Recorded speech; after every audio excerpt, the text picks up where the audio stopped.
Welcome to So You're Kinda a Big Deal, a weekly podcast deep diving into the lives of emerging and established tattoo artists. Listen in as we dig into origin stories, industry hot topics, and what it takes to survive in the world of tattooing. This is Tattoo Shop Talk. Join your hosts Shawn, Hedley, and Dave Allen every week as we host a new guest.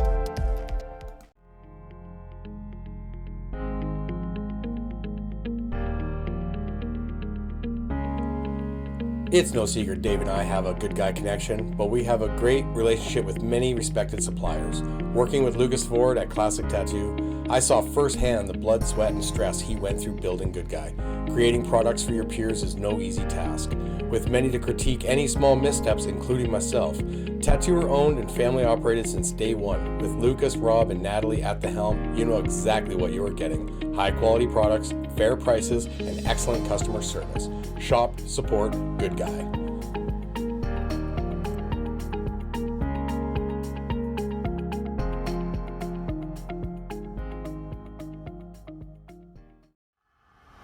The Holdfast Social Club keeps expanding and adding features to make the life of tattooers easier. We just launched a classified section for pros only. Sell your tattoo gear, prints, whatever, in one spot. This is on top of a platform with peer-to-peer vouching, direct connect, a wait list, and geo-searching. Now you can find guest spots or forever homes at studios everywhere. No guessing, no awkward conversations. See what shops or artists have to offer. Mark them as favorites or add yourself to their wait list to let them know you are interested. Holdfast Social Club keeps adding features to make connecting easy. Pros only, a place where the best of us can elevate each other.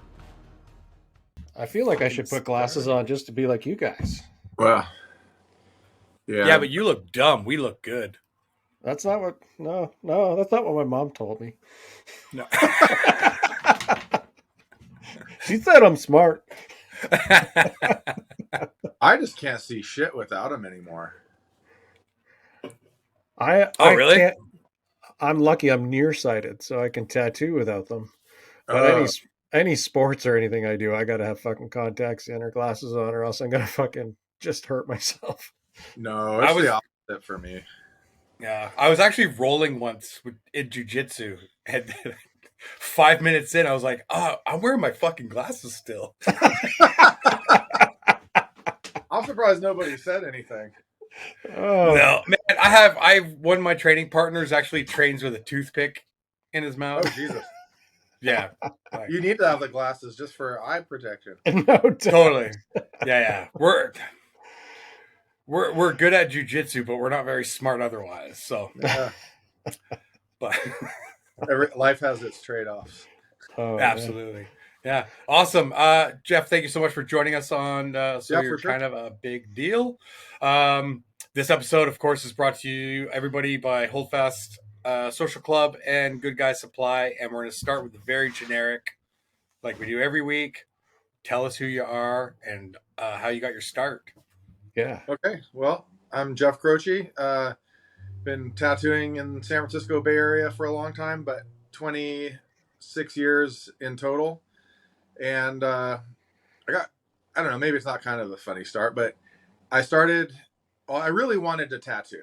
I was getting tattooed a little bit, and I lived up in the mountains east of here, about 3 hours, and did a few scratcher tattoos on some friends and shit. And a guy opened a shop. So I was working in a acute psych unit as like kind of a glorified orderly. And a guy opened up a tattoo shop, which was pretty much on my way home from work. And some of my friends got some little tattoos from him. And on a side note, his name is Jason Voorhees, like the guy from Friday the 13th. So he, I started hanging around there, and I knew pretty quick, like I need to be part of this. And I could draw a tiny bit. And so I'd hang around and make myself useful and do drawings for, if he needed a little drawing, he couldn't draw really at all. And so I knew, like, if I made myself useful long enough that I would have a job. And so after, 6 months of that or something like that, basically going there 5-6 days a week, at least for a few hours, he asked me if I wanted to be the apprentice. And, of course I said, yeah. And about 2 weeks later, he had me making tats, Amazing. and yeah, just like Two that. weeks. Yeah, it was 2 weeks. He like, Nice. get one of your friends in here. He was kind of a fake biker guy. Like he'd always be like, the best inkers in the world are behind bars, bro. Like, that was one of his taglines and whatnot. But he opened the door for me, and I was pretty much a shithead. So, and I thought I knew better. So I was coming down to the Bay Area and getting tattooed. I got tattooed by Aaron Kane a couple times and some shit like that. And I was reading the magazines and seeing what everyone else was doing, and I was like, okay, this guy really doesn't know what he's doing. But that was my foot in the door, and like I said, I was kind of a dickhead. So, looking back on it, to be 100% honest, I didn't give him the respect that he deserved because he opened the door to me. I just saw this guy who wasn't really great at any aspect of his craft. And I wanted to do better, but I didn't know how to do better without being a dickhead. So Yeah, sometimes the best mentorship you can get is an example of what not to be. yeah, It's sometimes better to learn that early in your career than have to figure it out 10 years in. yeah. So after about, I don't know, probably 6 months, he fired me for being a dickhead. Because once I started tattooing, it was just like the doors were open. Like I didn't give a shit. And Yeah. but I think like my third tattoo was for money, like on a client, and it was so fucked, man. I did like a little traditional swallow, probably slightly bigger than a quarter, on a very mature woman's tit, and he had me do everything, lines and shading, with a single needle, and color everything with a single needle. I'd love to see that tattoo today. Oh, I'd love to see that tattoo just 3 weeks afterwards. Yeah, it was fucking gnarly. I mean, immediately afterwards, it was fucking gnarly. Like, Yeah. it was so blown out, and there was just I had no business doing that. Like, I probably still couldn't do that well if somebody just gave me a single needle and took a really, really loose boob and said, make a clean tattoo on it. Yeah. And just that, like, the older, like, no more elastic kind of paper mache skin. Paper mache in. Yeah. The Like, needle just went in. Yeah. Just blows apart, like, oops. Oh, yeah. Yeah, and it was all bloody, like bleeding a bunch and shit. Oh, man. Anyways, Yeah. so that was my first tattoo for money, and he shit canned me with, I don't blame him, pretty quick. And then I was tattooed a little spare bedroom in my house, and I was tattooing out of that, and I made a deal with the guys in the hospital in the clean room. I could bring them some tubes and stuff like once a week, and they'd throw them in the autoclave and give them back to me. And then I came down to San Francisco, and I got tattooed by Nala Smith at Tattoo City. And the second or third time, my girlfriend at the time had come with me, and she had kind of a half sleeve thing with a probably a green Tara on her, the Tibetan deity. Yeah. And he asked, "Oh, who did that?" And she was like, "Oh, him." And he was all like, "Oh, that's pretty good. How long you been tattooing?" And I was like, "I'm 8 months or something like that." And he was like, "Well, you're on the right track. If you got any questions, let me know." And at that point, he was incredibly generous. He just opened himself up to me. Like I was saying, it's about a 3-hour drive. And, once he finished the tattoo on my forearm, he let me, come down. We became friends, and he came down. I would drive down and bring a packet of photos and drawings and shit. And he'd be like, this sucks, your lines suck, everything sucks, like fix yourself. And I'm okay with that. Like, I'm not like sensitive like that. Like, you tell me I'm fucking up, I'll try not to be fucking up anymore. Yeah. And then a little bit after that, he moved back to New York, and that was really great. Like, I was trying to learn how to. When I was with the apprentice guy, I only used rounds, and he only used rounds, except for he would use 6 flats if he was going to do some hair, and he would use it in a liner and do that. Yeah. So I was like, "What are these magnums? I have to do magnums." And so Nala taught me over the phone how to make magnums. Over the phone. Yeah. Yeah, with the like thread the edge of the razor blade through the needles, and and it worked. Awesome. I learned how to do it, and then I was off, making needles. And around that time too, they had I don't remember who it was, like JD Dwyer and Dennis Crow had the big tattoo convention in San Francisco, and it was just like blew my fucking mind. Marcus and Adrian and Guy Aitchison and Aaron and fucking Schmo Dog and like all the 1997's cream of the crop. Or Yeah, I was at that show. oh, were you? Oh, awesome. Yeah, that It's was cool an amazing year. Yeah, Yeah, that was. it's cool how many year. tattooers were there that like I end up talking to and stuff. These Yeah. days. Yeah. I have pictures of like me and Steve Moore and a smaller group of us and stuff. We were all that was an awesome weekend. And then when New York, the first year of New York tattoo convention, Nala and Patrick were actually out that way. Patrick Conlon, and I got to meet them and watch Patrick tattooing down. I forget the shop, but you go in and then you go through the trap floor, and then there's a tattoo shop underground. Oh, But was anyways, was it Eastside Ink? it wasn't Eastside Ink. No, it Okay. was. Fuck, what was the name of it? Anyways, yeah, it was a piercing shop upstairs, and then underground was the tattoo shop because it had only become legal that year. Right. So a lot of the shops were still underground. But yeah, just watching Eric. I believe he went on to work at Da Vinci. He worked at Mum's in San Francisco way back then. He was getting a huge tattoo by Patrick Conlon. It was just so awesome to watch those guys. Yeah. Yeah. Like, fuck yeah. That's amazing. Yeah. Yeah. Amazing. Yeah. So I scratched out of the bedroom for, I don't know, maybe a year. And then I was like, I gotta make my way to the big city and make my way in tattooing. So I moved down here and asked around for a job a bunch, and kind of whittled it. I started big and got smaller and smaller to some extent. And then Paco Dietz at Graven Image down towards San Jose took me in, and I worked there with him for 9 years to the day. Wow. Oh, wow.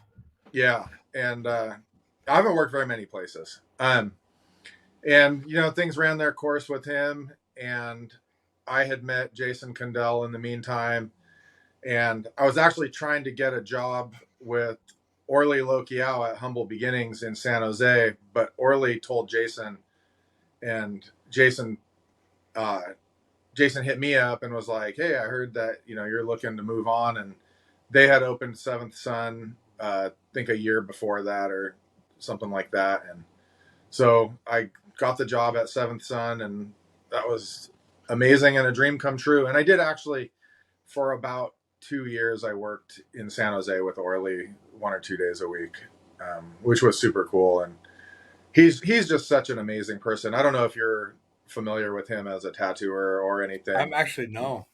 He pretty much only does Polynesian, style tattooing. His shop's called Humble Beginnings, but he's a great tattooer, but he's just a fucking amazing person. Like, he's just so kind and loving, and he just has built this amazing community around him. And he had his shop's 20th anniversary very recently, and we went down to that, and it was just like, it was such a testament to the type of person he is, like the amount of love that showed up for his 20th there. Awesome. But yeah, I worked at Seventh Son started off with Campese, George, and Jason, Luke, Eric Reith, and Joey Armstrong. Who are What those year was guys? that you started? 2008. Okay. That's an amazing shop. Yeah. Yeah. It was like it was everything I ever wanted out of tattooing. Did I say Luke? Yep. Yes. Luke. Yeah. Okay, I want to make sure I didn't forget Luke. Yeah, it was Yeah. everything I ever wanted out of tattooing. Like, um, and yeah, it was fucking fantastic. And just George and Jason and I would be there till midnight all the time, drawing our asses off and talking shit and stuff like that. And then uh, Joey forced me into jujitsu for a long time, um, which is also a fairly good story. I wrestled a bit in high school, and he didn't know it. And we were fucking shithoused in the shop one night, a bunch of us, and the jujitsu guys would always jujitsu, like, and I don't want any part of that because I don't want to get my ripped off, but. And Joey'd be like, "Come on, let's wrestle, Croci," and I'd be like, "Nah, I'm good. I don't want any part of that." And then this one night, he was definitely more drunk than me, but he's like, "Come on, come on," and goaded me into it. And then I think he was a brown belt at the time, but he might have been a purple belt. And then I took him down, and then he fucked me up. But it was like all of a sudden he was like, and I was like, and he's like, "Come on!" But then I took him down again. And just, 2 seconds later, I'm like, ah, but then he was like, ah, and he's like, come on. And so I think I did it 3 times, and each time, like, he just, like, my neck was sore for like a week afterwards. And he's like choking the shit out of me and arm locking me and shit. Yeah. I think we didn't work the next day, but then the following day, he's like, all right, bro, we're training tomorrow morning. And I was like, no, that's cool. I'm good. And he's like, it's not a fucking choice. Nothing like getting bullied at work. I was like, oh, okay. But it was cool. And I'm glad I did. And I was doing that for quite a while. And then I hurt my knee surfing and missed a year. I had to get an ACL replacement, and the MCL was torn off the attachment, and the whole thing was fucked. And then when I went back, it just felt like a job. I don't know. Now I miss it. Now I wish I had stuck with it after I went back more. But Yeah. anyway.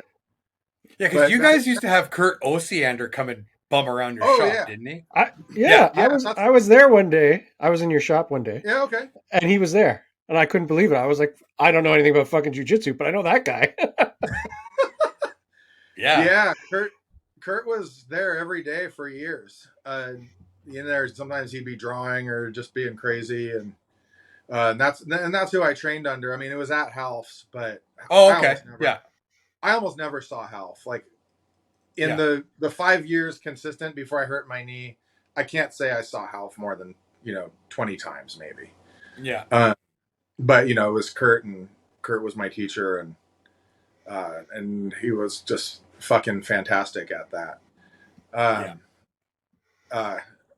And then so ups and downs at Seventh Son and different people and everything, for 13 and some change years, I think, maybe 14. I don't know, it was either 13 or 14 years. And then I just really needed a change. And so 2020, the first year of COVID, I was off a good chunk of the year. And then we kind of spaced stuff out in the shop to, like, there's a lot of people that work there.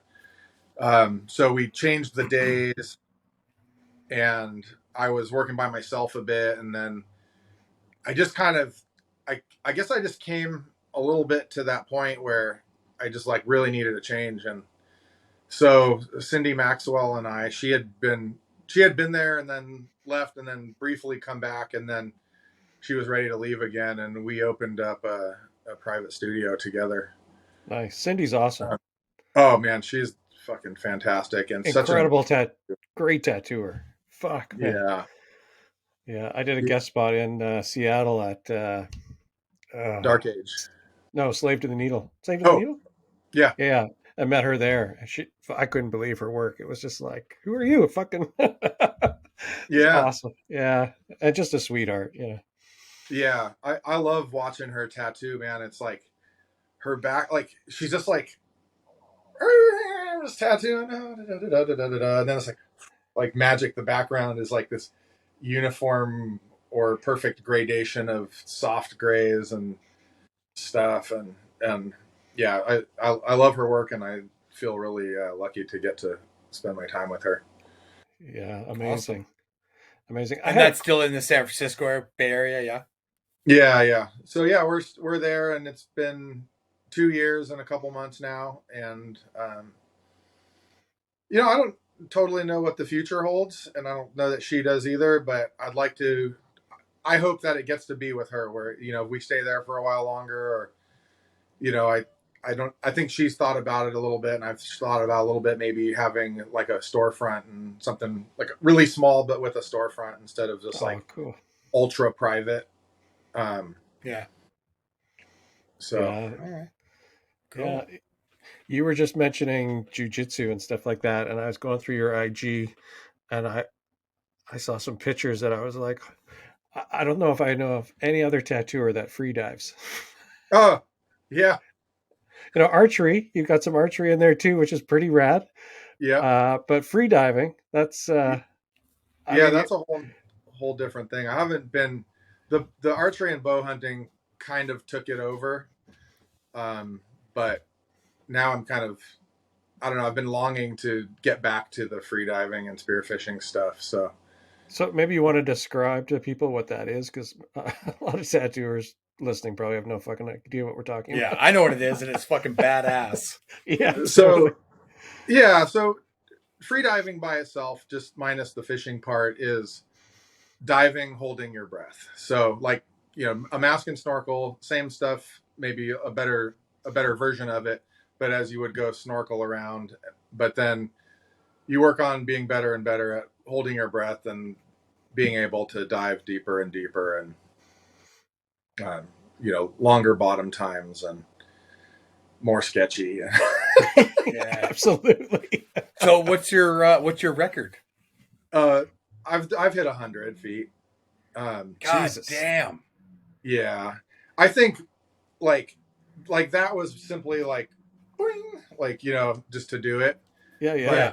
Still. But like laying on the bottom at 70 plus, laying on the bottom at 75 with a spear gun, hoping fish get more curious, and doing that is actually, I think, like that's actually more difficult and stuff than Yeah.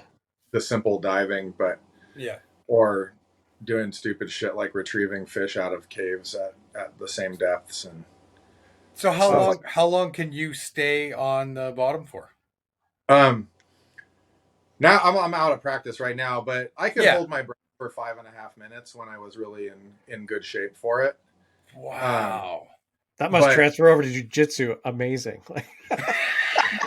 No, one's because they're looking you blood chokes. up. Oh, Blood okay. chokes. Blood chokes. yeah, it's funny though. When I was going to jujitsu all the time, I would jog while not breathing.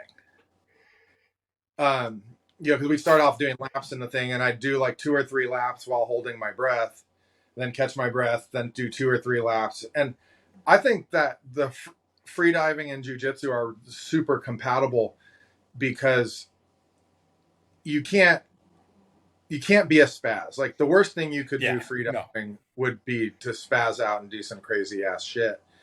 And so you're able to get this really like, just like, okay, I'm here. Or whatever. If you need to slow it down, if you need to slow the pace down and kind of defend or whatever, you can just do that. Or if you're kind of in a fucked position, you can go, okay, I'm just gonna chill here in the fucked position for a few minutes. Yeah. The same way I'm gonna have the same mindset I would if there's a fish that's dead and tangled up 20 feet back under a 2-foot tall crack. And and also, I don't know if you guys are familiar with this, but if you hold your breath long enough, you start getting those like crazy diaphragm spasms. Um, those spasms, you can learn to override that. So Wow. you can't you can't hold. I found this out. Is another great story, but you can't, like, if someone's cutting off the blood supply to your brain, Yeah, that's fucked. But that doesn't.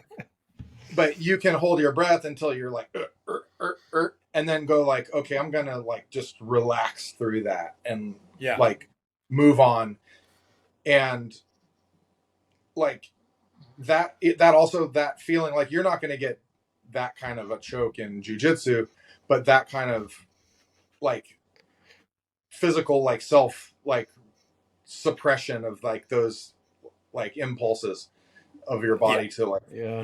anyway. My So jujitsu had a you go like this and it's like, oh yeah, a little bit and like this and like this. My jujitsu really made a huge jump when I was able to finally be calm in very compromised positions. mhm. Soon as I could stay calm in super bad positions, that's when my jujitsu really started, because I could then start working offensively in these horrible defensive positions and stuff. So, or you Right, get guys that are like super frustrated because it's like, they're trying to make you do something. So right, you give them something and you're not, right? And then they make the mistake because they get frustrated, they change position. And so yeah, I can see that. I would hate to be 75 feet down and even have the slightest panic. Panic. Yeah, That would totally. be, fuck that. Like, that's Yeah, yeah. deep. yeah. I only had one really panicky episode that, well, I had two.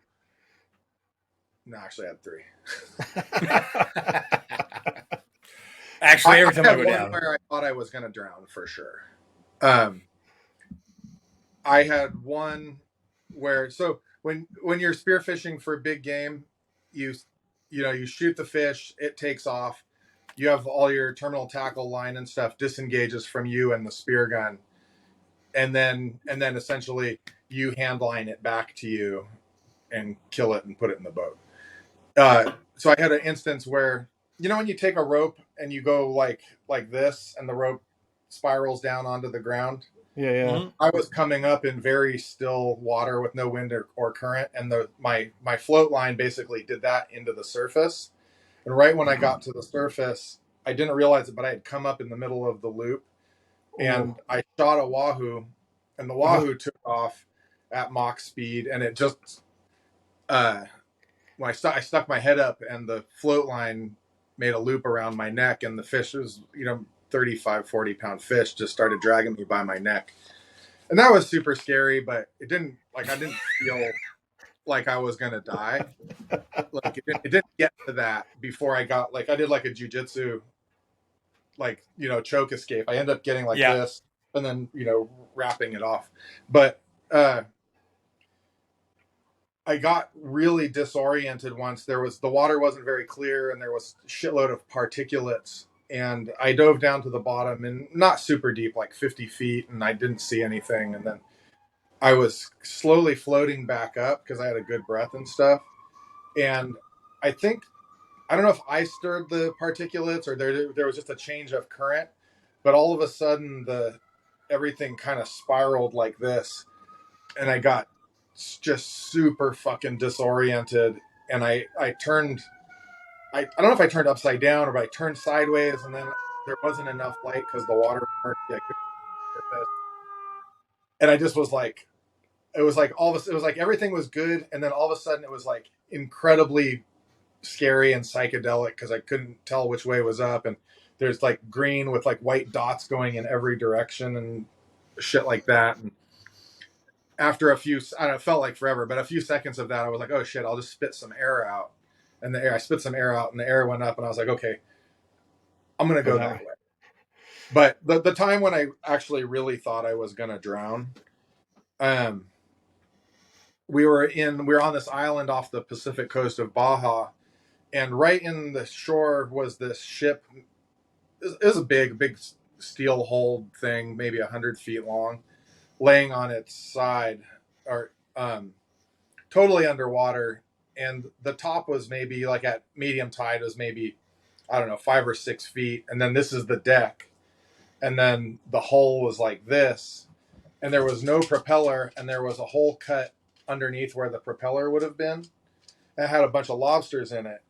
And so, and from here to here is probably like 15, 20 feet at the most. But we would, with some flashlights, we dive down, go underneath, go in the hull, and get some lobsters, and come back out. And it wasn't terribly difficult, but this one evening it was a little on the dark side, and I wasn't holding the flashlight. My friend was, and I was the third of three, and these guys kicked up a shitload of silt. And so they went in the hole, and I couldn't see where they went. All I could see was murky shit, and I thought I was going into the hole, and I just went head first into the steel hull and knocked myself silly. And then I got disoriented, and then I started kicking like a motherfucker with my fins, and made more silt and cloudy shit. I couldn't see anything anywhere, and I turned and I ran headfirst into the other part of the hull. And it was just like out of my fucking mind, and then totally panicking.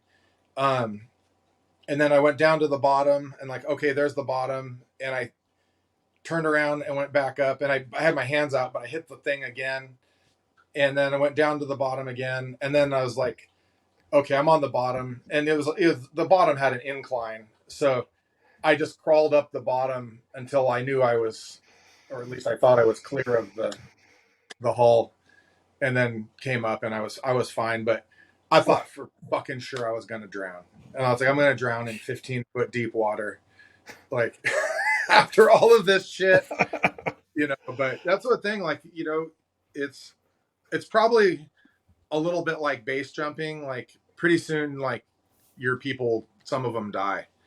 And I never had like a really close person die, but I had like some friends have like very close calls.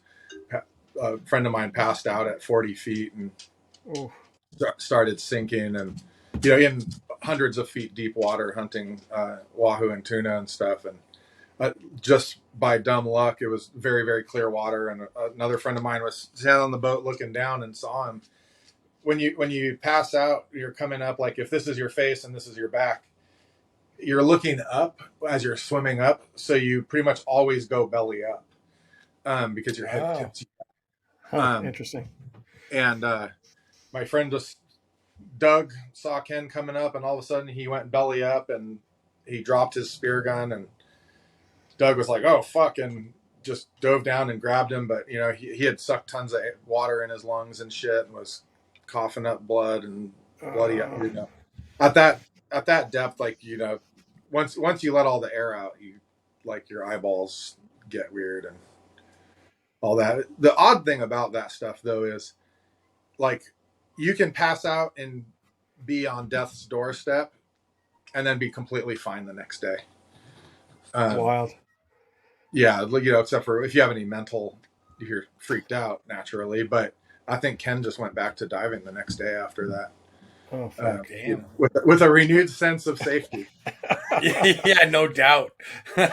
Fuck, I fell off my mountain bike not too long ago and got stitches. I still haven't got on that fucking thing. Oh, that's fucking terrifying. I have some friends that do that shit, and I'm like, it looks really cool, but no fucking way. Oh, like it's fun as fuck. I mean, you feel like a little kid, but yeah, it's dangerous. Trees don't move when you hit them. Rocks don't move when you hit them. Like, yeah, no.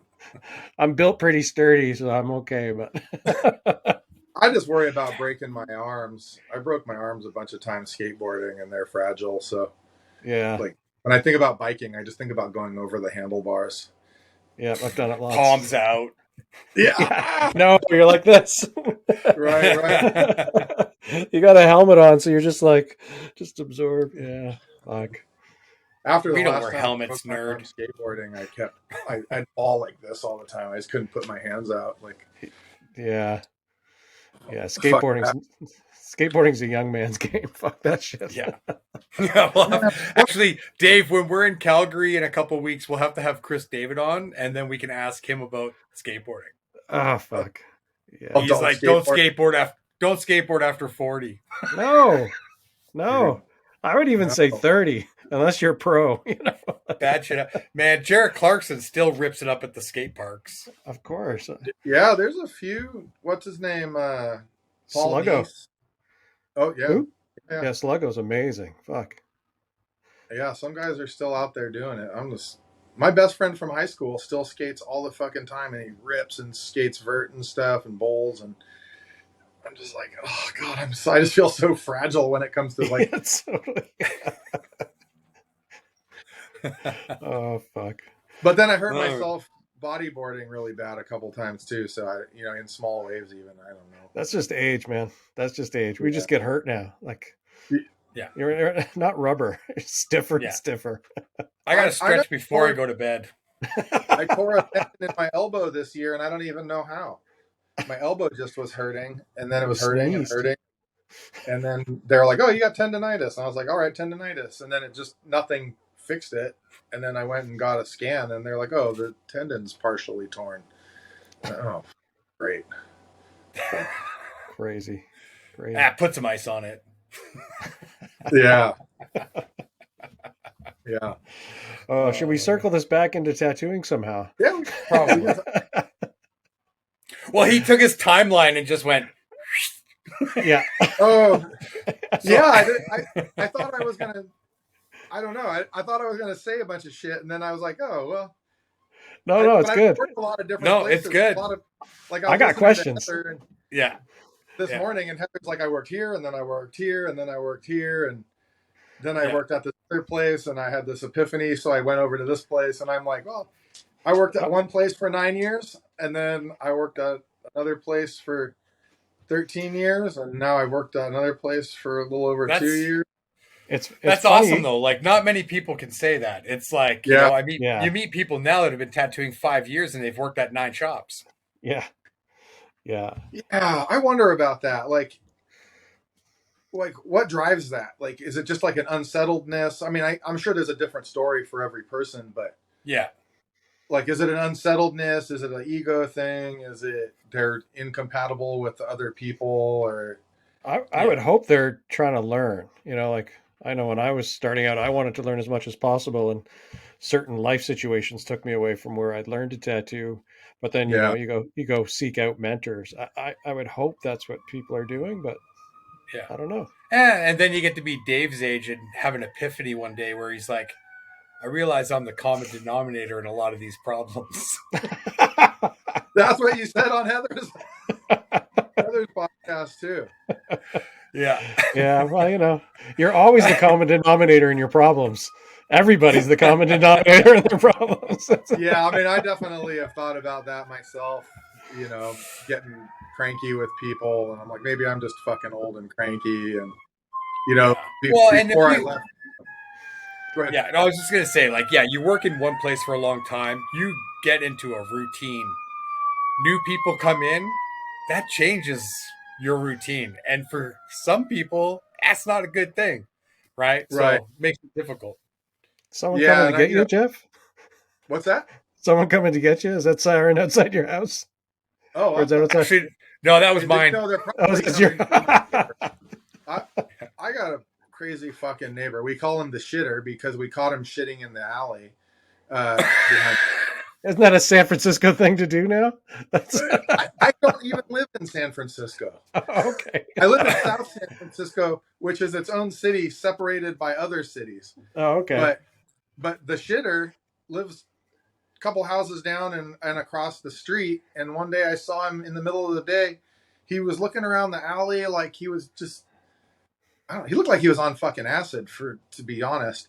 He was like kind of looking up and like staring and like looking. And then all of a sudden he ran over to my neighbor's back gate, dropped his pants and laid a turd. And I was like, you motherfucker. Like, that's gotta be pretty liberating. For shitting. Can you imagine? Can you imagine? That's got to be liberating. I'm like, you motherfucker, you fucking, and he like ran away, and I chased him with my car, but he ran down the other alley where the blocked off, and so now we call him the shitter. But the ambulance or somebody's at his house like once a week. A week or so ago, he got in his driveway, revved his engine, and then drove his car through his garage door. Uh, and as weird as that is, the weirdest thing about it was he sat in his car for about an hour with his car 2/3 of the way through his garage door and fucking smoking and shit. Like Contemplating his own stupidity. I know. I can imagine. Fuck. Contemplating his own life, but and then we I found shit in my alley behind my gate kind of recently, and we've been here 12 years, and I'm like, and I'm like, is it the fucking shitter? Is he like coming out at night? There's a comic book in this, a graphic novel. The shitter. Yep. Totally. And it co-stars Rob Noseworthy. Yeah. So Rob Noseworthy could be the shitter. Yeah. Oh man, the shitter is like 5'7", 125-pound, bald East Indian guy. Nice. Yeah, a little skinny, bald dude. I think he's younger than me, but just likes the great outdoors. Yeah, I guess. So it's nothing like shitting in the woods, but if you don't have the woods nearby, Actually, we have an outdoor park like a few blocks away with coyotes and hawks and owls and shit. I think it's. Yeah, but the adrenaline of shitting on your neighbor's gate is... Yeah, I mean, it was right where their back gate opens. They would walk right into it. Oh, amazing. So. And they're old and super sweet, so like they're, yeah, fuck that. But all right, I love that we take it back to tattooing and go right into shit talk. Totally. Right, shitting. That every conversation in the tattoo shop is either sex or fucking shit. Yeah, you got to be shitting me.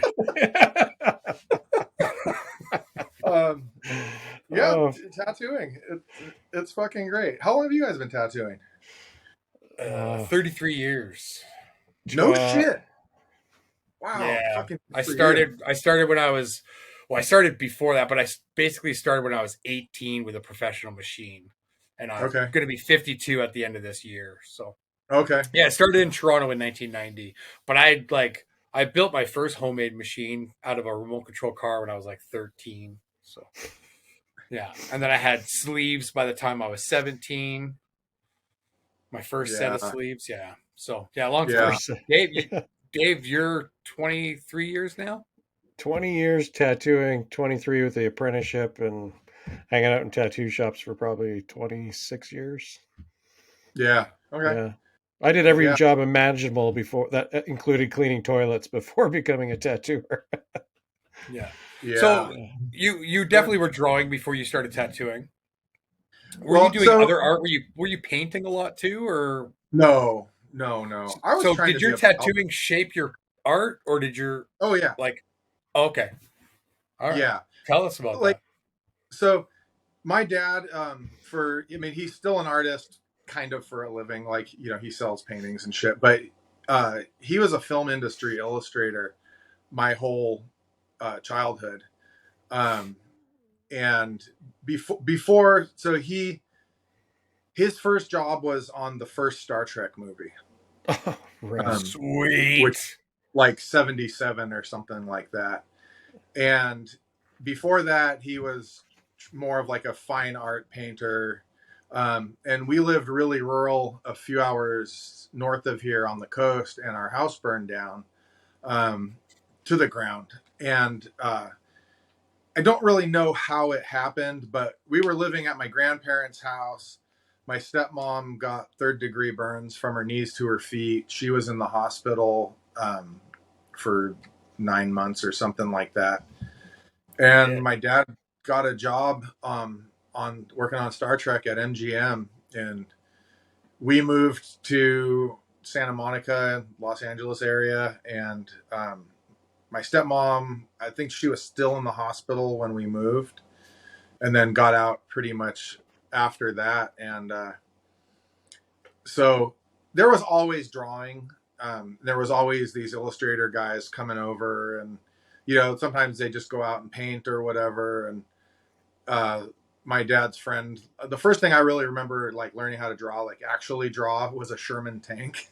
That my dad's friend broke it down into like basically geometric shapes. A Sherman tank at a 3/4 view when I was in like first grade or something like that. But I was never really like the art kid or anything like that. I got into freediving and spearfishing also because of my father. We were super, super poor. Working on Star Trek, we didn't have shit for money. And when Star Trek ended, we had less money. And my dad would just go to the ocean, and before Star Trek and all that too. But my dad grew up, he's the child of Italian immigrants. His dad's super into fishing, or was. And my dad got into spearfishing before I was born, probably. A local guy taught him some stuff here in the Bay Area. And then, so, fuck, I kind of brain fart. Can we pause? Can we pause for a minute? Yeah. The noise is back and it's quite loud. Oh, this is usually the problems we have all the time. Yeah. Oh, okay. Awesome. So you asked me if I was drawing a bunch and stuff, and basically no. My dad had a real magical ability to make everything not fun. And so I really wanted very little to do with anything that he liked, because like, and this just probably sounds fucking crazy to a lot of people, but like when I was after 6th grade, we moved to Hawaii, and he's a lifelong ocean fanatic, surfer, diver, spearfishing, all that shit. We moved to Hawaii, and my dad would be like, he'd wake me up at 4:30 in the morning as often as possible and like scream at me to go surf. And then in the ocean, he'd be screaming at me the whole time, like, catch that fucking wave.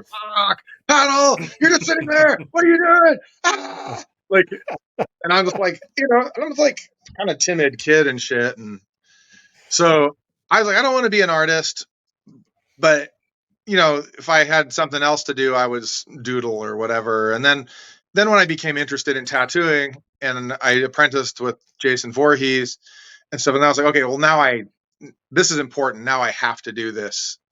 I mean, and I wanted to. It wasn't like I have to, like, someone was breathing down my fucking neck, but I wanted to excel at it. I wanted to be, good at tattooing. I was like, this is going to be the thing that I'm able to do. So then I started, working at it, and, thankfully Nala Smith gave me a lot of really, really sound advice and stuff like that. And, working with Paco Dietz, he's a really fantastic illustrator, and,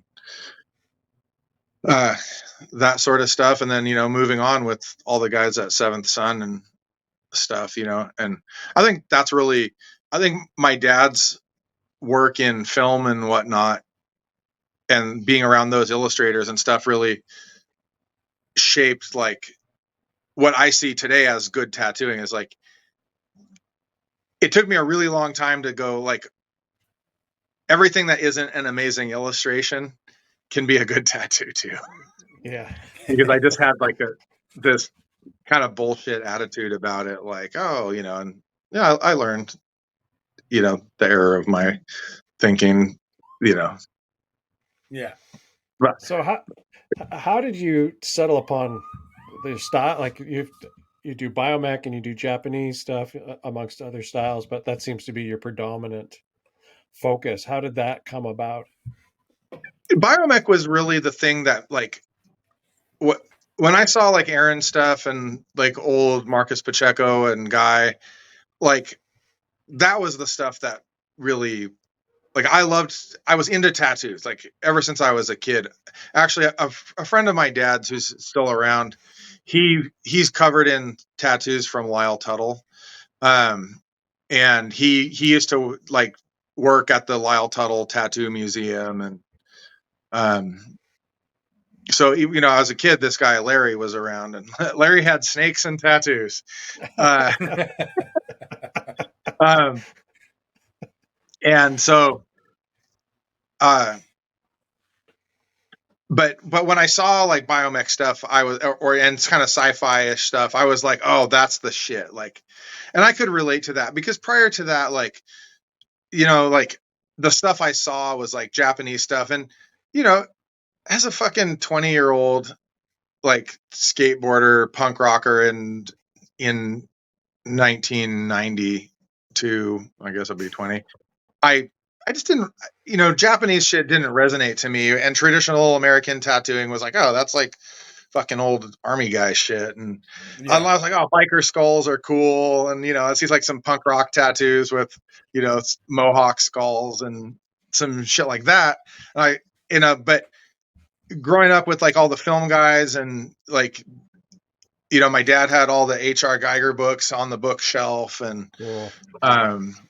that kind of shit. I was like, oh, that's super fucking cool, and that resonated with me. And then later on, I got tattooed a bunch by Ichibe, and that really got me interested in the Japanese stuff. And the funny thing was, I was not trying to get Japanese stuff from him. I was trying to get like his weird like biomech beetles and shit from him. Oh, yeah. And it was kind of like that era when he was doing like the little weird the dragons with the little weird mouths and shit like that. At least the start of it. And I was at a convention and he was there, and I was like, hey, I'd like to get a tattoo from you. And I had his little pamphlet thing. I was like, yeah, something like this. And it's like a weird biomechy thing on my leg. And he's like, okay. And then after like 2 hours, he came over. He showed me a dragon like this big. I don't know. Can you see that? Nope. Back up a bit. There you go. Oh, yeah. Oh, yeah. So he just like, he's like, basically like, this is what I can do. And I was like, fuck it, let's do it. Yeah. So he did that, and then he did the right side of my torso up to my collarbone and like that. And then like seeing the way he did stuff really gave me an appreciation for, inspired an appreciation for Japanese stuff. And then of course, working with the guys at Seventh Son and the guest artists that would come through there and stuff like that, I really gave me way more of an appreciation. And it's so fucking hard. Like to me, like I could crank out a leg sleeve of biomech and I'm like cool. Like I can come up with some new shit. Hopefully I can make it work. I can make it flow. Like Japanese stuff, I'm just like, it's so like the subtleties matter so much more. And yeah, it's so fucking amazing and difficult. When you're I butcher it every day. Is your approach to the form similar? Like when you're looking at a sleeve, let's say of biomech and a sleeve of Japanese, do you map it out the same? How do you look at them completely different? Because there seems to be some similarity in movement between the two. Yeah, I think that like some of the similarities, to me at least, and somebody would probably argue with me, is like the transitions are really important. And I think the overall flows can be the same, like, like if you were doing like a chest panel and half sleeve, say, of biomech, you could, do like the same kind of transition you would if it were like a phoenix with a wing or the tail coming over, or like the transition for upper arm to lower arm. I think there's a lot of like really similarities in that. as far as a back piece goes, I don't know, but the bendy joints, arms and legs, I think that there's really a lot of crossover on the way composition and layout matters. Are you Um, are you are you freehanding that stuff, or are you stenciling, or a mixture of both? Mixture, yeah. Yeah. I, I I start out these days with a pretty solid drawing on most biomech stuff, and then kind of tweak on it, and then add stuff freehand. But there's still some people who come in and I draw a section on every time. Um, and then for a while I was doing like exclusively drawing it all out. And at one point, Aaron Kane was like it looks good, but it's a little stiff. Like just fucking draw it on. If you draw it on, it'll all fit, and then it'll be good. And so I was doing that for a while, but then I feel like freehanding, like exclusively freehanding stuff, I feel there's a lot of pressure to get the drawing done and do the tattooing. And then when I feel Yeah. that pressure, I revert to like the the good old stuff or whatever. Uh, and I don't have enough time to kind of like mentally work it out and explore some new ideas and or a new shape or a different um a different movement or something like that. And that's really important to me. Like with, I mean, with anything it's important, but with biomech I think composition is number one, especially. And I know I've really taken pride in trying to have compositions that are less typical than like the S curve like that. Like, Yeah. not that there's nothing wrong with that, but I just want to keep moving forward with that, with different movements and flows, or how can I move the eye? And I don't get as much of a chance to do that if I'm freehanding, because it's just, I'm like, all right, I'm drawing. Now I got Yeah. I'm not doing. Yeah. Except for now Yeah. it's like this with the dildo pen. Where are you finding inspiration for tattooing, like for especially biomech? For me, I don't do any biomech. I don't know anybody really who does it personally, so I'm just curious where you're finding not reference but inspiration. Yeah. A lot of it's nature shit, as I'm sure you guessed from looking back at my Instagram stuff. I try to spend a shitload of time outdoors, and whether it's, you know, chunks of bony shit on the beach or some twisty wood stuff, or even for a long time, I was in Panama on a spearfishing trip, and I found this rusty bolt, and the rust had like kind of grown out in these like plates. And I think I did like 5 sleeves that were like Amazing. completely inspired by the 2-inch rusty bolt on the pier. That's awesome. Um, so to me, like most of it comes from, as much as I can, from my personal life experience and stuff that I view, and I constantly take photos of stuff like that, and that kind of leads back to like I'm not good enough at Japanese ish stuff to feel that I have like a voice. Like I'm just trying to do a good job. I want to make a solid tattoo. If it's bright, I want to make really solid colors and something that's pretty and that the person who's wearing it is really proud of. Um, but like I said, I don't know that I've really been able to develop a voice with that yet. With biomech, it's really important to me to have a voice. Um, and I think that, I mean, everything offers this opportunity, but I think that more than maybe many other types of tattooing, I think that if you don't develop your voice as a tattooer who makes biomech tattoos, you're really missing an opportunity, because there aren't really rules. Like if you make like it's really hard to make like a koi or a dragon that is Japanese, but not like, like fucking Grime. Okay. He can do it. Or, Yeah. you know, Rob has an amazing voice. Like you see a Rob dragon and it's a Rob dragon. Yeah. Or I'd say like Luke Stewart or somebody Yeah. like that. But when it comes to me, like I'm a fucking lump when it comes to that shit. And I'm like, oh, it's not there. But with biomech, I'm like, there's so few rules other than it has to have a good composition and be good as a tattoo, that if you don't take the opportunity to have your own voice and make your mark in it, then you're really missing. Uh, it's a missed opportunity and a missed way that you can grow as a tattooer. Yeah. I think one thing you could see, like, great Japanese work, zoom in on it, bad line work, choppy shading, not the greatest solid color, but you zoom out and it's amazing. Yes. If you have bad line work for biomech, that's not good.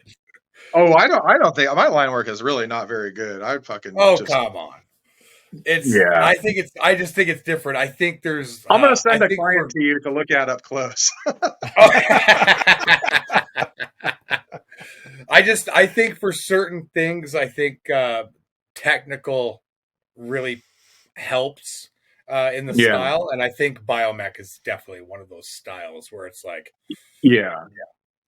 and I think that's a good. I'm not saying you can't be loose, right? Like there's a difference between like loose and just not technically proficient. Yeah, right. Totally. Yeah.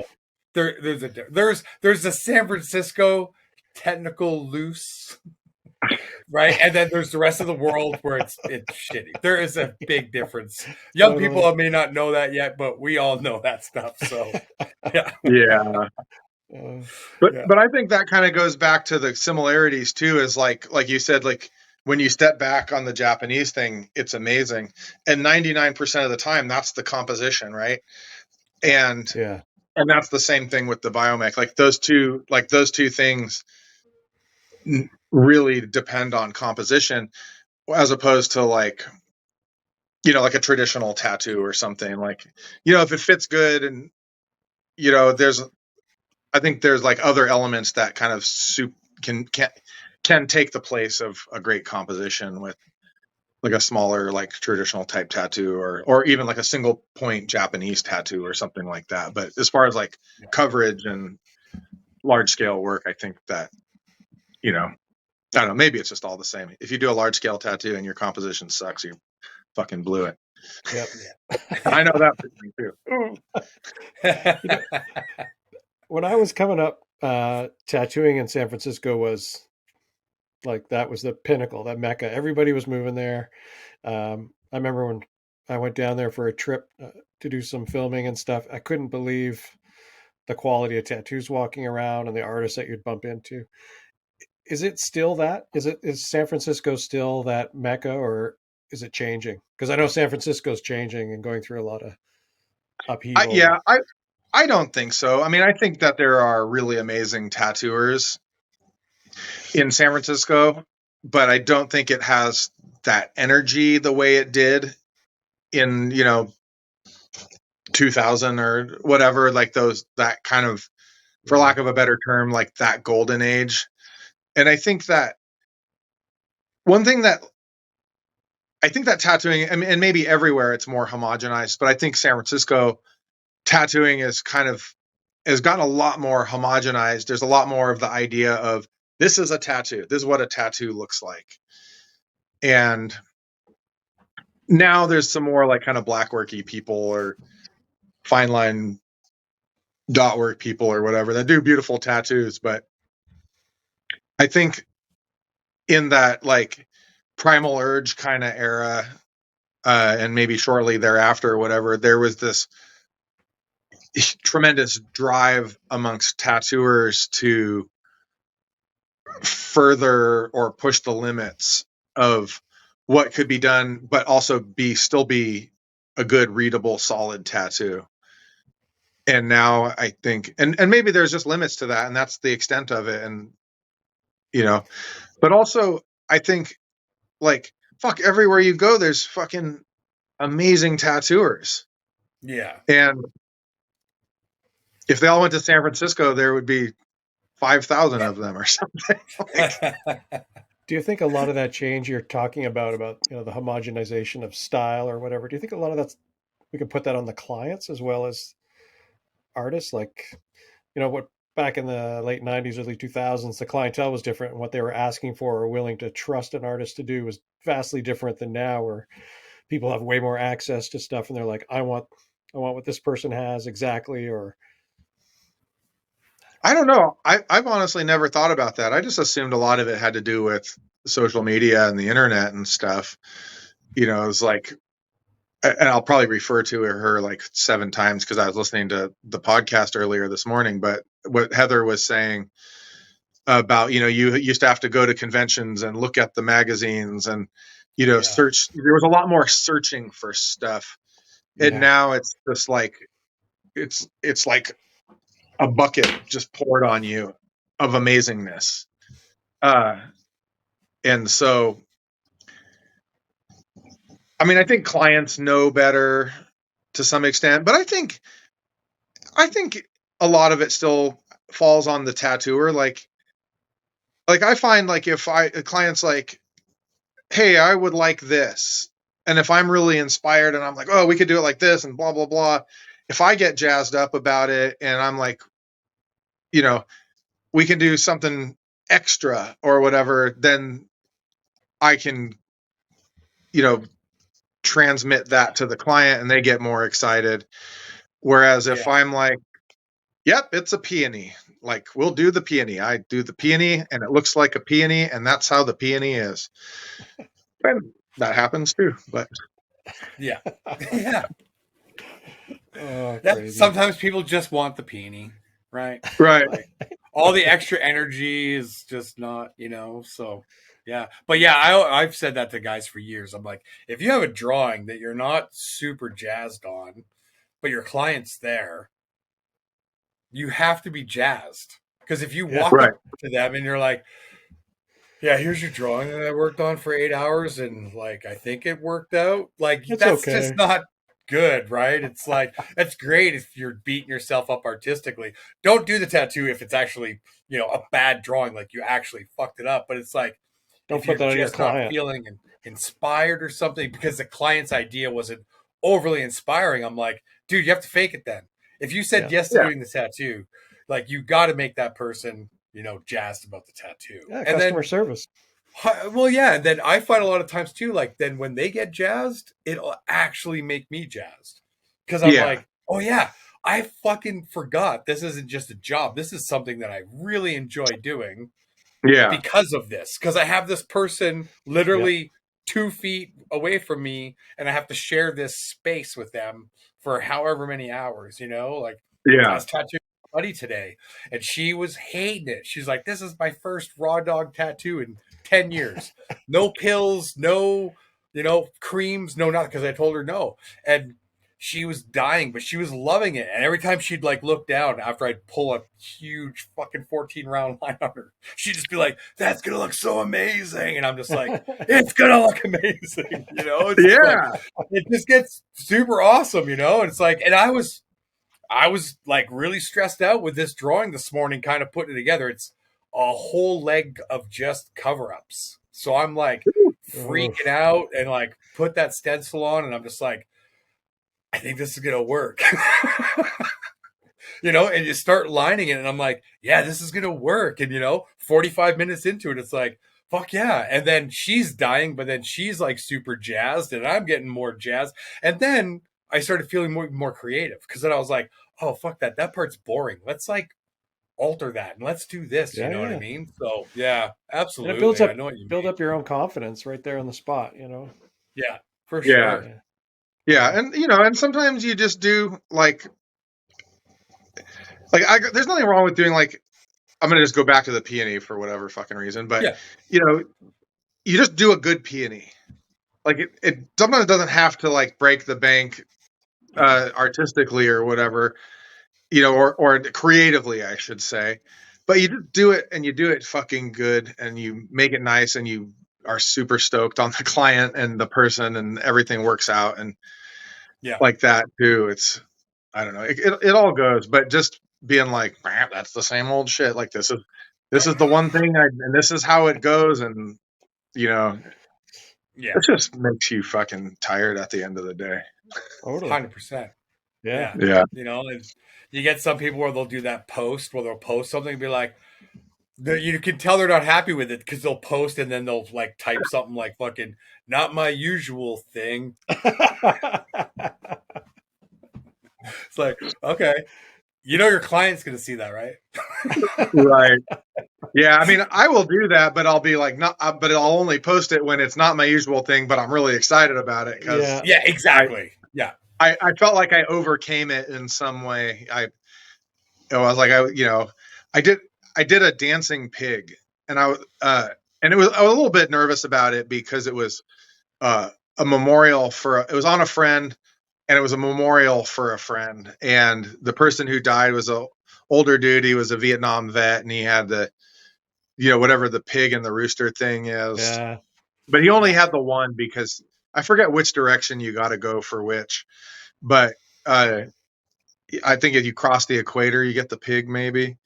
Um, but he had the dancing pig, and I had a lot of stress about it, and I feel like a dancing pig is kind of outside of my realm of like strength illustration wise, and then when I did it, I was just like, like I was so fucking stoked on it. I love the drawing, and it was weird because Victor was dead, and there was no pictures of this old ass tattoo on him that anybody could. We were asking his wife and stuff, and then we're like,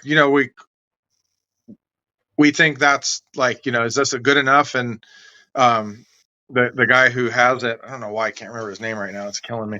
The guy who has it, he was like, yeah, man, it's cool. Like, I love it. Let's do it. And so we did it, and I was real happy with the outcome, and especially happy though because I felt like it was such a challenge illustration wise for me. And then somehow later, like a couple months later, his wife Susan was like, "Oh, I found a picture of the pig," and it was old and blurry and shit. But I don't know if I had looked at that thing a bunch in the past or something, and it was just like stuck in like some reptile brain. But it was fairly fucking similar in the layout and shit like that. And Amazing. I was just like, dude, I literally like cried a little bit. Like the whole thing was just like, it just had come together so well. And I don't know, Yeah. Victor was such an amazing person. And I was like, I felt like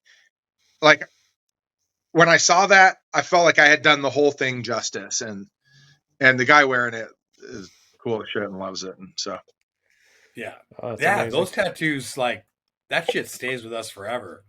I think a yeah, lot of clients don't. I don't know if I think I've met people where clients are like, "Oh, you probably don't remember me," and I'll be like, "I totally remember your tattoo," right? Because some just are definitely more impactful than others, right? And Yeah. it's like, but right. I think a lot they don't realize that it's like I've been tattooing for 33 years, and I have like vivid memories of like lots of very specific tattoos all throughout my career. Where I think those people probably they probably don't remember my name, right? And Yeah, it's like I remember everything about the experience of me doing the tattoo and stuff like that. Just I love yeah, it. yeah. It's A awesome. few weeks ago, I had a woman come in, a couple that came in to get tattoos and asked them, have you ever been tattooed before? And the woman's like, I got one tattoo. Like, oh, can I see it? She goes, yeah, I got it done in Vancouver.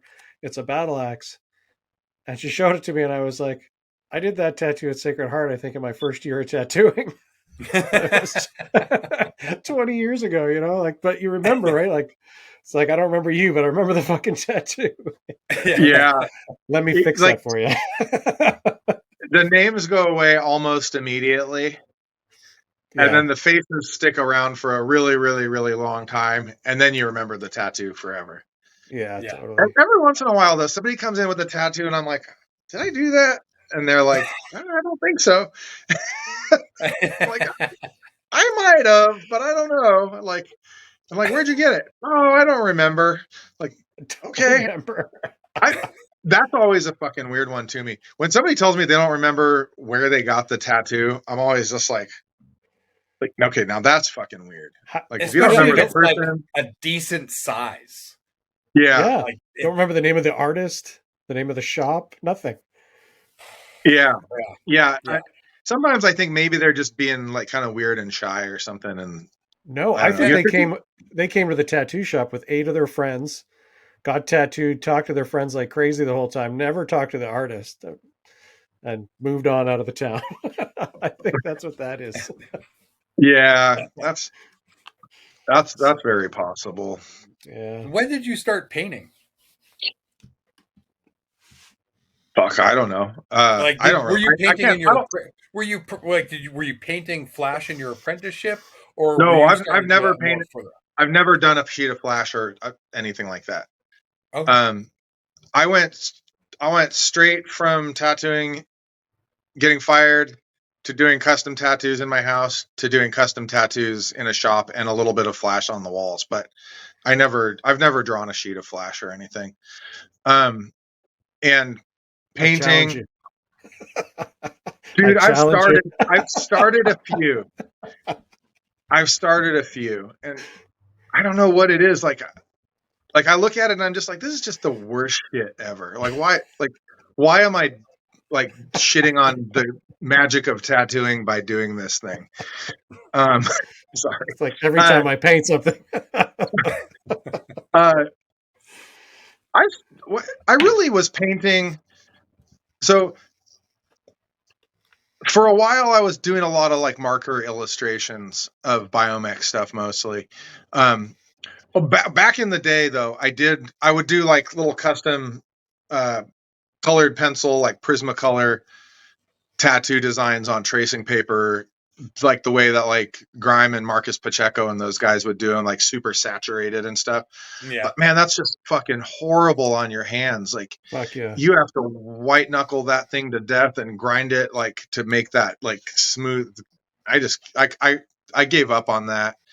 And then when I started hanging out with, I got tattooed by Aaron in 1990, Kane. And he, in 1990 or 91, I drew a black and red tribal kind of dragon lizard thing, and I had him tattoo it on my lower back like a tramp stamp. It was a circle, but and everyone at Seventh Son for years was like, "Oh, you got your tramp stamp over there," "Oh, you're finally getting your tramp stamp covered up." Um, but Oh, uh, so yeah. Anyways, I was doing those things, and then I got tattooed again by Aaron. I don't know what year it was, 2006 or something like that. Right when he moved back to California from Baltimore, and I talked to him a lot about like efficiency and stuff like that, and I kind of came to the conclusion like what's really close to like a 15 mag is like a chisel tip on a marker. And so then I started doing a bunch of like colored marker biomech drawings on 11 by 17 cardstock. And I did a bunch of that shit. And I was kind of getting ready to move on from that when I started at Seventh Son. And then pretty quick, Shawn Barber was working with us. And I was like, oh, I want to paint. So I was painting mostly in acrylic for a while. And then I was started painting in oil a bunch, some like kind of more like illustrative kind of stuff, ocean shit, sharks and like shells and shit like that. Um, and then Shawn kind of helped me transition into doing some oil paintings. I probably made like 5 oil paintings. And then the, oddly enough, I used to have a cat that I really, really loved, and he got old and died. But at one point, I'm pretty positive he ate a bunch of oil paint off of a painting, and got really, really sick. He was just like mysteriously, like thought I was going to die for a week, um, and I think that's what it was. And then I kind of was like, well, fuck, I don't like leaving it out because I'm pretty sure he jumped up on the easel and licked it. And I didn't really have a good place, and I couldn't really leave out a bigger painting at Seventh Son, and so I kind of just quit the oil painting and was doing some more acrylics and shit. And then I was like, oh, fuck it. I'm going to do pen and ink illustrations. Cause I really like, I think when I was a kid, Bernie Wrightson was like, my dad had like the Bernie Wrightson retrospective. And first he had the Bernie Wrightson illustrated Frankenstein, which just always just blew my mind. And to this day, it's every page of that fucking thing is magic. And then my dad got the retrospective, and he let me Xerox every page at wherever he was working at the time. Which was my dad did like designed a bunch of exhibits for the Hawaii Maritime Museum. Oh, So cool. we were out in the pier in Honolulu inside the building that became the Maritime Museum, and I was going to work there as like a helper, gopher, just a laborer. And then on my lunch break, I would Xerox like 50 pages or something like that. So in the probably around 2016 or 15 or something, I was like, I'd like to do pen and ink illustrations. So it was when the first one I did was in that Grime and Craig Toth water book, or finger wave book or whatever. Oh, I was like, yep. I'm gonna try and like do a pen and ink illustration of all of the forms of water. Like, so I did like an iceberg with clouds and waves and rain. So vapor, seawater, solid fresh water, and frozen fresh water. Without me being really super artistic and conceptual. Uh, I haven't looked in that book in so long. I'm going to go to the shop tomorrow and be like, yeah, they were real nice to let me put some shit in both of those. So I made a bunch of pen and ink illustrations, and some of them were super biomechy, and some of them were. I was freediving a ton at the time, so I did a lot of like kind of underwater spires of rock, and then that kind of turned into like a floating rock creature with like a big rock coming out, but then with all kinds of tentacles and shit underneath, and um, like that. And then since I did some of that during 2020 when during the shutdown, I was like, well, I'm surfing every day, I'm gardening a lot, and I should keep doing some art. And so I was like, I'm going to do at least like one little illustration or painting or something a week. And sometimes I did a couple of them, and just to keep inspired. And also I sell them for a couple $100 and yeah, make a nice. little bit of money and shit. And lately I haven't really been doing anything like that. So I kind of partially, I made a couple paintings. I made a painting for the Seventh Son Tiger show. And then I was looking at clouds one night driving home, and I got inspired. I looked up some cloud painting tutorials on YouTube or something, and I painted a little, I don't know, 6x14 of like a night sky, like a sunset over a marsh and some reflections in the water and shit like that. Those things are on my Instagram, but I don't know. I'm kind of coming, like, I think I'm in a weird time right now. Like, I need to well, just to be candid, get my shit together and like maybe spend a little less time at the beach, or like, I don't know, make more art. I need to make more art. You sound like every artist I know. It's like I know. I need to create. I need to create, but I'm fucking so burnt out from fucking making stuff. I need to go do something else. Right. I think that My balance is good, right? Like, how can you be my creative all the father time if you're not outside doing stuff? Yeah. My father paints like 200 to 250 paintings a year. What? Yeah, he's Jesus. What's your father's name? he's on Facebook. It's Ronald Croci, Croci.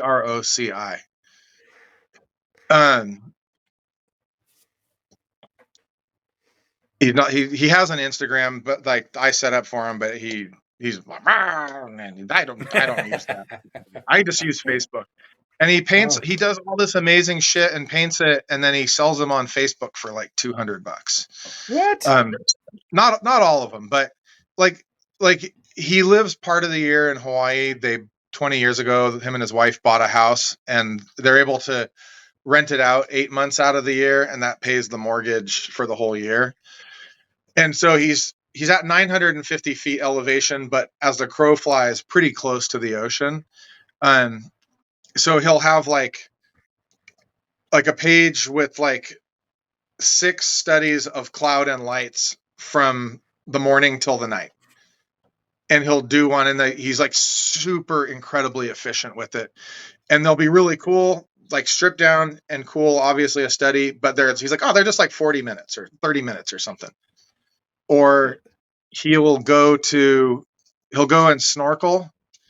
He'll set up his easel at the beach, and he'll go snorkel for like a half hour, and then he'll jump out of the water and go paint from memory like a school of mullet right below the surface of the ocean. Jesus. Yeah, that's It's a probably if shitty you on the gotta look, camera.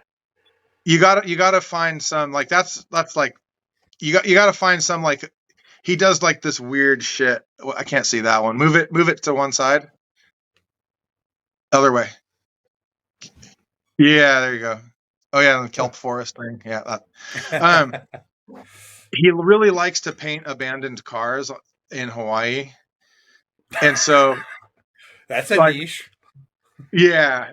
So he paints paintings of cars that are all stripped and graffitied and shit, and then he writes these really weird, sad eulogies for them. Oh, rad. Amazing. Yeah. Sounds like I'm going to own a Ronald painting pretty soon for my shop. No kidding. I'm on his Facebook right now.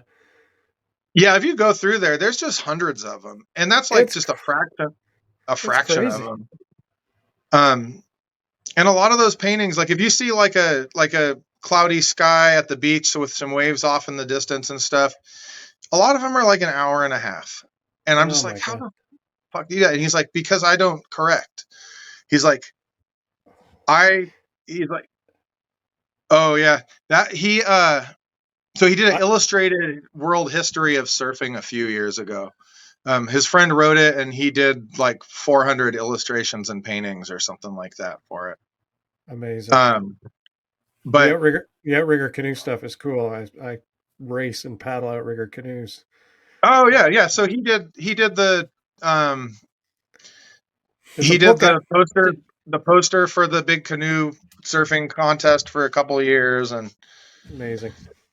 yeah. Anyways, Cool. so I don't know how that got off on that, but anyways, Sorry, probably me. no. I love it. I can't sing the praises of my father as an artist enough because he's just so fucking incredibly good and efficient, and like like I was saying, he's like he always tells me like if I'm drawing or making a painting or something, he's like, you're always correcting. You spend all this time correcting. He's like, and that influences the way I tattoo too. He told me use the biggest brush you can possibly use and make the fewest strokes with it. And I think like when I tattoo, like I always try to use the biggest mag and stuff like that. Interesting. Yeah. Very interesting. Yeah, I use the biggest brush possible when I'm painting, but that's because I'm fucking lazy.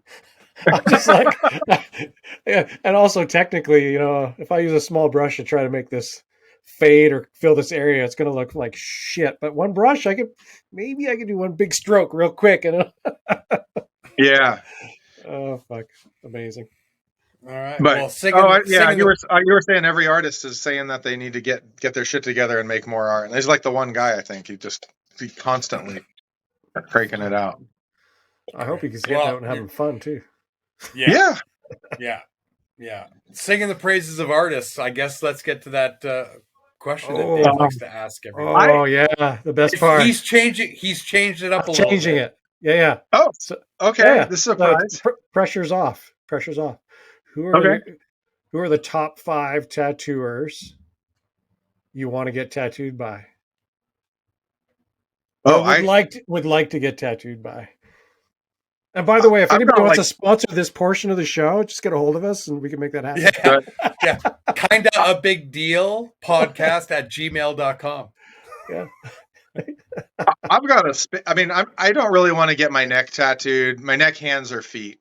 I think my hands. I just don't like the way they look when they get old. And Let's say you had yeah, let's say you're empty and you could pick 5 artists to tattoo you. I think if I was empty, I would get one. I would get tattooed by one person. Oh, okay. This I would question's probably. not going to work. Yeah, I would. I would probably just get tattooed by Grime. Okay, top 5 artists then. Top 5 artists. Fuck you. It's got to be 5 people. Yeah. Okay, I'll make. If I was going to get tattooed by 5 people, I would get tattooed more from Grime. I would get tattooed from Aaron Kane some more if he were going to be tattooing. I would get tattooed from Tim Bedron. I would get tattooed. If I could go back in time, I would get tattooed from Ichibei. And if One more. that's it's hard to narrow it down like with everything else. Did I say Luke No. Nope. Stewart? Maybe Luke Stewart. Nice. I was trying to think of like more biomech people, but like I fucked it up, I guess. No, that's a solid. That's a super solid 5. Or Rob or something. I don't know. Did I say Rob? Token Canadian. Rob Noseworthy for anyone who's listening. Yeah. I mean, actually, here's a tough question. Who's one of your just totally different? Who's one of your favorite biomech tattooers? Yeah. Favorite biomech tattooers? Like, who do you like see and you're like always like, fuck, they just always hit that out of the park? Nobody.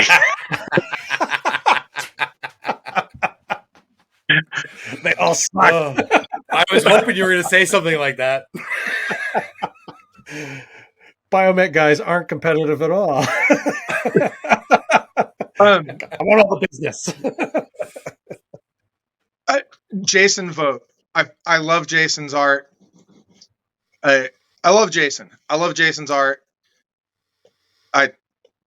He's fucking awesome. So he's I mean, he loves Jason's art, just not his tattoos. No, that's what I mean. His tattoos specifically. I like his tattoos more than I like his paintings and stuff. He does make. I like his illustrations a lot too. But I think if I were to pick all of Jason's art, I like Jason's tattoos the best.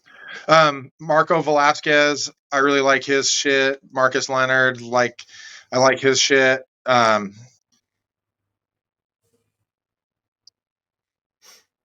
That's it. Yeah, cool. No, yeah, cool. I don't know. I feel like I'm such a cocksucker saying that, but no, it's all good, man. Wait, there's a fucking guy. Who's the guy?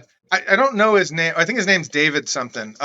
It's his Instagram is Cali Tattoos or like Cali Kali guy in Europe. I think he's in London or England or something. Okay. I don't know him personally or anything like that. I'm gonna look him up right now. Tattoos are fucking fantastic. It's all black or mostly black and gray. I think I might follow that guy. Yeah, I'm sure as soon as I get off the phone, I'm gonna think of some. I do. I follow that guy. Yeah, I like that all that black and gray stuff. Yeah, it's Kali Tattoo. Is that underscore Kali underscore tattoos? No, it's KaliTattoo.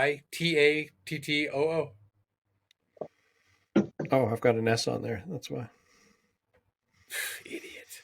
Yeah, I know. I'm fucking dummy. Oh yeah. Oh, cool. Oh, cool. Yeah. Oh, I was just looking at this guy's work the other day. So weird. Yeah. Follow. Cool. Yeah, Well, I'm you sure go. as soon as I look on Instagram, somebody's going to pop up and I'm going to be like, Of oh, course. I suck. I mean, okay, but I forgot. Grimes biomech shit. It fucking kills me. Yeah. He's like really, I Anything he think like, does. yeah, but I think there's something about, and this goes for lots of stuff, but he's like really one of the only, if not the only person who does biomech. Some of his stuff, I go, okay, like I can see what he did there, or like kind of the thinking or whatever. But then sometimes I look at some shit Jason Voigt's girlfriend has from her knee down of weird biomech shit with like psychedelic eyeballs and stuff. And I'm just like, fuck, I give, like, I don't say I give up because I don't give up, but I'm just like, I don't even know what the fuck you did. Like, I don't know what the fuck you thought to get to the point where you tattooed it, and then what you thought while you tattooed it, because it's just, it's just the way he does shit. It's just like, fuck off, man. Like, just such another level. Yeah. Yeah. Yeah. So, yeah. Awesome. But yeah, that's that's my fives. And the funny thing was, you got like the weird fives that I wasn't gonna say probably if you asked me what are the fives. because of all the podcasts I listened to, I really was like, what am I going to talk about? And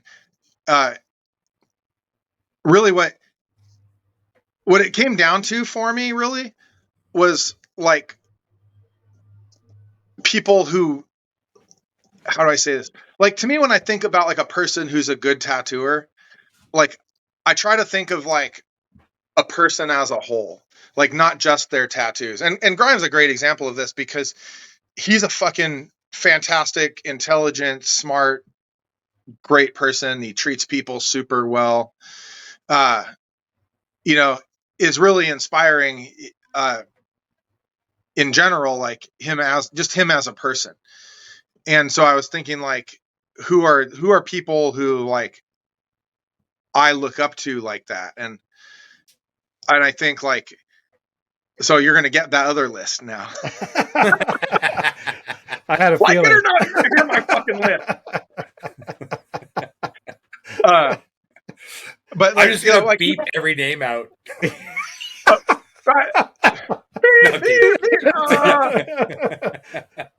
Will remain a mystery. Your words are like daggers in my heart. No, like back to Tim. Like Tim's so funny because he's like, I'm so shy and I'm so, introverted and all of this shit. The reason I know Tim is because I was on vacation for my anniversary in Chicago, and I looked on Instagram, and Tim's like, hey, I saw you're in Chicago. I'd never spoken to him before anything. And he's like, I saw you're in Chicago. I really like your work. And I was thinking you might come by and visit me. And I was like, yeah, sure. That's great. Like, fuck yeah. Because that's how I feel. Like, I love that kind of stuff. Yeah. And so I went to his shop. He met my wife and I an hour before our work or whatever, gave us the tour of the shop and showed us a bunch of art and shit and like that. But like, his, you guys know his illustration and tattooing and everything. And I think he's a guy too. I mean, no tattoo is done justice by your cell phone or whatever. No. Yeah. But to see his stuff in person too is just, whether it's his old color stuff or newer black and gray stuff and like that, it's just fucking incredible. And then of course his illustrations, I other than when I met him, I think I've only seen one or two in person, but that leads me to my next person, which is Ben Merrill from Tribal Rights. Ben is just another fucking ultra solid dude. And I've known him through tattooing for like 6 or 8 years or something. And we have a lot of same interests as like hunting and fishing and shit. I mean, he doesn't do the free diving thing, but he's in Colorado. Well, actually, guy's free dive in Colorado.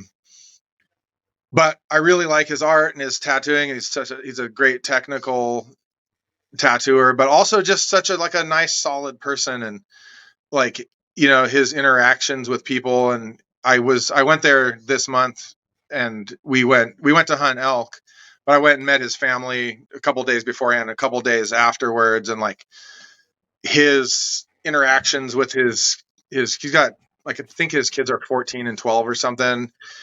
Like, you see like his wife and his interactions with their kids and stuff. And, of course they're not going to, well, hopefully not be like whooping their kid's ass in front of me or whatever, but not that there was any, you never know. Like back, cocksucker. 9-year-old girl or whatever. But I don't know, it's just like those things like really inspire me about people in tattooing, because, like you guys, and I'm sure I've not always been the kindest or most nicest person in tattooing, but I really am always inspired by that. So I always try to keep that kind of stuff in mind. And then, so, meeting him and then getting to know him. And then we spent 10, 11 days backpacking around trying to kill an elk unsuccessfully in the rain and shit. And, he's a fucking maniac too. I went from sea level to 11,300 feet in 2 days. Fuck. Yeah. And I'm just like oh my and God. He's just like, do. I'm like, dude, you live at 7,000 feet or something. I'm from the fucking ocean. Like, so Ben, Tim, and then Rob again. Rob and Ben really remind me of each other, like in a lot of ways, not stylistically in tattooing, but like the way they go through the world and treat other people. And then Rob's just like, I love that Rob will just talk some shit. And like, I went and visited him at his house a few years ago, and we're sitting out on the porch having a drink in the evening, and he's like, what about this person? And I'm like, what about him? And he's like, they're a fucking asshole. You're 100% right about that. Fuck that person. Yeah. But it's so funny when it comes out, because he's like, oh, I'm the nicest Canadian guy ever, and fuck that guy. Yeah. He is nice if you're cool, Yeah. Yeah, he just doesn't like bullshit, right? Yeah, totally. Zero bullshit. Yeah, totally. And I mean, go ahead, please. He worked as a log scaler, so way he came up is not like, didn't come up in a nice, well, I'm sure it was nice, but he didn't come up in the, cultured high end, But I also think he started a lot later into tattooing, so I don't think he was kind of indoctrinated into kind of that, like, the community of like, you don't talk bad about anybody that's like good or on this level of tattooing or whatever, you know what I mean? Like, it's he calls a spade. You're a fucking asshole. Guess what? He's gonna fucking say it. It's great. Yeah. Yeah. Love that guy. Yeah.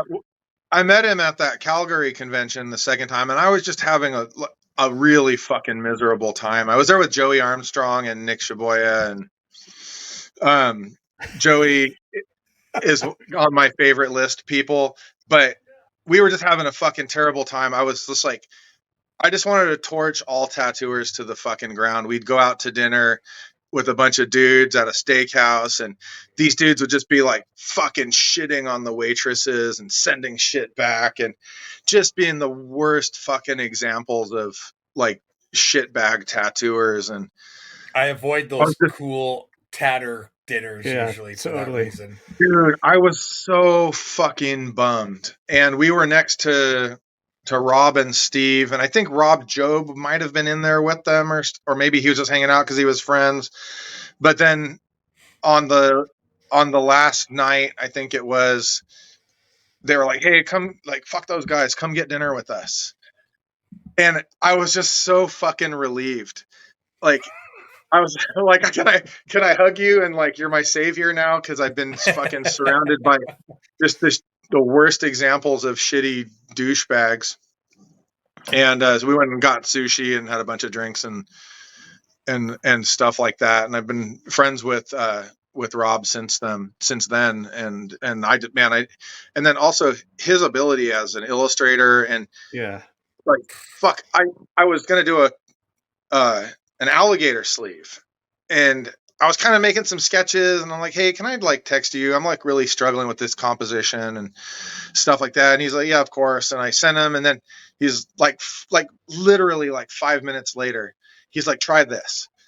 And he sends me like a full layout of, can you see my arm? No, not really. Fuck it. I'm like gesturing like a fucking madman and shit. I probably just look like a weird bobbing head. It's just like this. So he sends me this layout of an alligator, and it's like very Canadian in the foreshortening of the alligator's head. Yes, exactly. But the mouth is open, and the top jaw is above the elbow, the bottom jaw is below the elbow, half of the thing's in the underwater, and then there's all these plants. And I was just like, dude, I fucking love you, but that's so far beyond me. Like I can't take that. Even if I traced that, I don't even know where to begin to add enough shit to make that a fucking like a sleeve. Like, and I'm so grateful for that. I really like, it was so kind of him to do that. But at the same time, I was just like, I can't use that. Had the same situation. Yeah. Same situation with Steve Moore. I needed to draw a unicorn fighting a narwhal. So Steve like just, what about this? And he starts sketching it, and I'm watching him, and I'm like, yeah, that's amazing. I won't be able to tattoo that though, because I'll be able to do that line work that you just did for me, but I won't know how to shade that. And then I felt super guilty that I couldn't use the thing that he had given me. Like his input had gone to waste or something. I got all fucking like, oh God, I'm so horrible. No. But yeah, the Rob, and then I want to include Joey Armstrong in there because he's just like, I love that dude like a brother. And, just the years I spent with him at Seventh Son and stuff. And also I just admire him because, he's come so far in tattooing and stuff. Like, not like he was ever garbage, but like all the stuff I see him post now, I'm just like, God damn, it's so like, he's really got a style. Like if I see a Joey Armstrong dragon, I know it's his. Like there's no, or and most of the other shit he does, and you can see the influences, and I love that. But there's really like a wild energy to what he does. And it's reflective of him as a person because he's like, I got up in the morning and I drew and like for like 45 minutes. And then I worked on this painting. And then I took my kid to school and I took my other kid to school. And then I went and trained for 2 hours. And then I went to the gym and I lifted weights and ran 5 miles. And then I got to my shop at 11 a.m. and I worked on this painting that I have there because I've got to get this painting done because I'm going to make t-shirts and posters out of it. And then my appointment showed up and I tattooed this guy for like 12 hours. And then at 6 p.m. Somehow 12 hours in 6. He did like 12 hours of work in 6 hours. And then he's like, and then I met my kid after school and we did some football drills. And then we worked on wrestling takedowns for a while. And then I taught a kid's judo class. And then I went home and had some dinner with Shelly. That's his wife. And then, the daughter needed some help with her homework. And I got that done. And then I painted till midnight. And I'm just like, and he's like almost my age too. And I'm like, fuck, why do I feel so tired? And you're fucking ripped and have energy to do shit. And like, he came and worked with me at my studio and I fucking love the guy, but I actually had to tell him like, next time there has to be less hours because I don't tattoo 12 hours a day. And he had like 12 hours worth of clients. Oh my God. I'm just I'm just like, dude, you have like, how do you do it? And he, and again, and he's like, I fucking did it all. Fucking fuck that guy. I fucking told that guy to fuck off, but I got this other person in here. Wow. Oh, man. And I want to give George Campese all the Wait, love in the world. wait, hold on a This second. is- Hold on. That's not fine. Sir, I haven't kind of a got big time deal. Top 100. Yeah, yet. No. Grime. Rob. Tim, Rob, Grime, Jason. Or no, Jake, Jason. Joey. Joey, sorry. And I got one more. What about? I thought. Oh, okay. Yeah, all right. I feel like you're sneaking them in there. I feel like we're up to 7.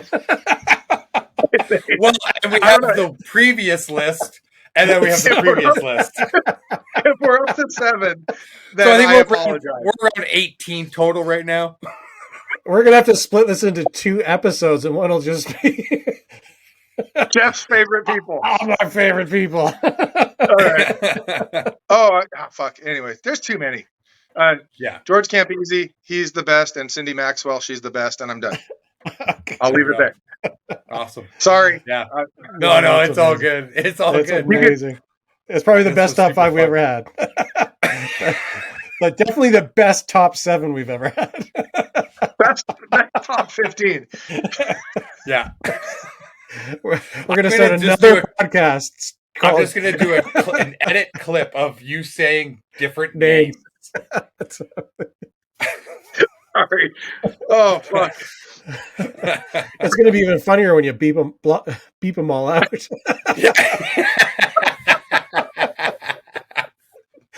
No, He's what just I'll gonna do say- is I'll beep out right before the name or right after the name, so it sounds like he's talking shit. Totally. This part of the interview has been redacted. Oh yeah, that George beep beep beep beep beep beep. That one time, went beep. So what he was saying, we had to beep it out because he was saying "fuck all these people," and we didn't really want it. It was too much. Totally. Yeah, exactly. We'll put something up on the screen. Yeah, I'll just do a news scroll. Not suitable Yeah. for. Yeah. Not suitable for all the new young tattooers that are ears will cry. Totally. Oh man, thank you so much for joining us, Jeff. Oh, it was amazing. Yeah, thank you. Fun I'm to so fucking pumped. Thank you so much. Yeah, man. No worries. Thanks a lot. Yeah, we And, appreciate it.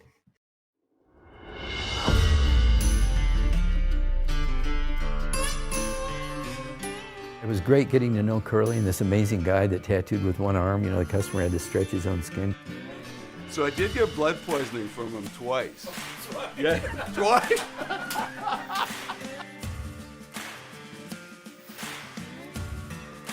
Ed Hardy brought this whole Japanese influence into American tattooing. Once Dave Shore come onto the scene, it was like tattooing completely changed. If anybody could say anything about greaseball Japanese, it's fucking Dave Shore. Salty, piratey, bikery, just hard not to do. Man, he'd pull in on his chopper with the tattoos and the girls, and I mean, he was just like so cool, man. He captured vulgarity and pleasure and insanity and recklessness. Tattooer in the 80s or 70s. Just not the same, yeah. You had to be a tough guy. I was scared shitless. Even though I was kind of a biker guy, these were bigger biker guys, you know? I'm not totally sure you could paint the picture accurately to somebody now getting into tattooing about what it was like then. And the only reason I would say or I feel that way, though, is because they might not believe you. We had the limo waiting for him with all the lines of blow lined up at the airport. This is the way we do it in Canada. In the 80s, 90s, Paul Jeffries was like the king of tattooing. It wasn't just in Canada. Like, am I supposed to stop tattooing? Because if this is what I'm supposed to aspire to, it's not gonna happen. Each one of these old masters influenced groups of tattooers, who in turn influenced other groups of tattooers.